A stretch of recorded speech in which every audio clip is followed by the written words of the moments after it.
Welcome, listeners, to Talespinner Tavern. Tip a penny in the storyteller's cup and come cozy up by the fire.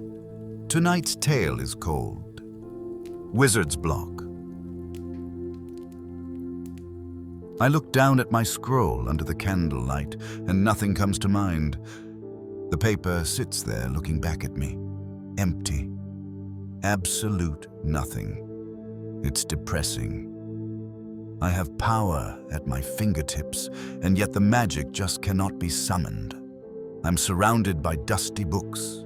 They gather dust because I'm sick of reading them. They provide only theory when I desire practicality. The stone walls around me used to give me comfort, but now they only provide a smothering sense of claustrophobia, as though I myself were a candlelight being extinguished by a wave of thoughtlessness. I look back over my old scrolls and reflect on the small moments of genius I had, but they provide little solace. At least a carpenter can blame his tools. The fault lies only with myself. I am my own inhibitor. I think of the grandeur I wish to achieve, but the means of creating and capturing such feats is not to be found. It's been like this for a long old time. Too long. Frustratingly long. My mind begins to wander to darker places, taboo options which are best left unexplored. It's said devils will make use of idle hands, but that is my problem. They are, in fact, just that. So perhaps it's a devil I need. Nothing too crazy. Just a small devil, something that can spur creativity, albeit out of malice and evil, but creativity nonetheless. I dig through my stacked up books and dinner plates until I find the one I was after. Of course, it's at the very bottom of the grubby pile, a book with a seal. The seal is a strong reminder that this probably isn't the best idea, but it's an idea that should provide the quickest results, and that's what I need right now, a small hell flame under my hind. I pop open the book and peruse the pages. Spells of death, decay, and destruction, all very over the top for what I'm looking for. Lesser bargaining demons. That's the one. I spin through the intricately illustrated sheets to a page that bears the symbol I need. On a small scroll, I replicate the symbol in ink, and using the already lit candle, I wave a hand over it and spark the small summoning circle to life. The splotched symbols burn and give off a purple hue as the paper in the middle of the scroll begins to tear up and take on a new form, a humanoid form. Eventually, the paper-crafted figure comes to life, depicting a horned imp no bigger than half a flagon of ale. Dotted red orbs appear within the creases, resembling its eyes.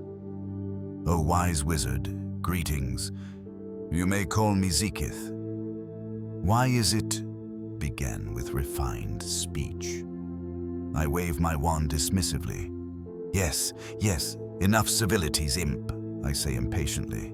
I wish for a spark of inspiration to complete my next spell. The creases that resembled its mouth curled up deviously. Of course, that is most certainly achievable. Now, it answered in no perceivable rush. Your price, yes, name it, imp. A misdeed in your name? An offering? What? I snappily interject, having no patience to hear him read from his little hellish scripture. Nothing. I ask for nothing in return, it said with such sincerity. Nothing? You ask for nothing, imp? Surely you want something, I press. It turned its little paper hands upward as if to say, well, fine. Imp, I cannot be asked to try and fathom why you want nothing in return. I agree to your terms, I snap, growing weary of its presence, taking my pent-up frustration out on a small effigy. In a flash, it shot a part of itself off and cut my palm, a paper cut to seal the deal. Cute. The idea. The moment of genius I had craved came to me immediately after the blood was spilt. It felt as though I had finally remembered something I'd been chasing for so long, a revelation. I cast my hand over the candlelight again and dismissed the demon, extinguishing the purple flame and turning the scroll to ash in an instant, along with the impish paper figurine. I turned to my scroll and summoned my quill to hand, not even giving the time to lift it from its ink pot out of sheer impatience, and I get to work. The idea traveled from mind to hand, then from hand to quill, and finally from quill to scroll, bridging itself from nothingness into existence. The symbols I wrote glowed slightly as the ink left the quill, and my fingers tingled as the magic flowed through onto the paper, cementing this power in our world. Finished. I sat and admired my own handiwork for a brief period as the adrenaline wore off. But there was something odd.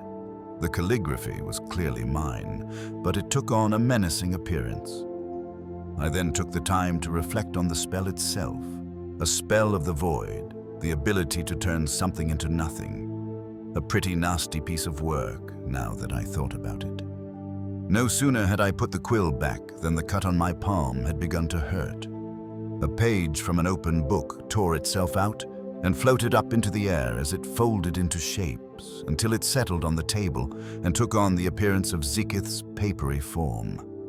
The beady-eyed demon stared right at me.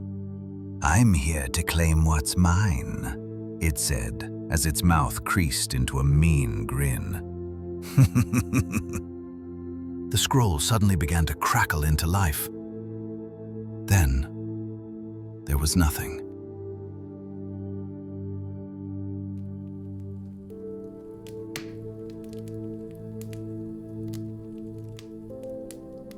I hope you enjoyed tonight's tale.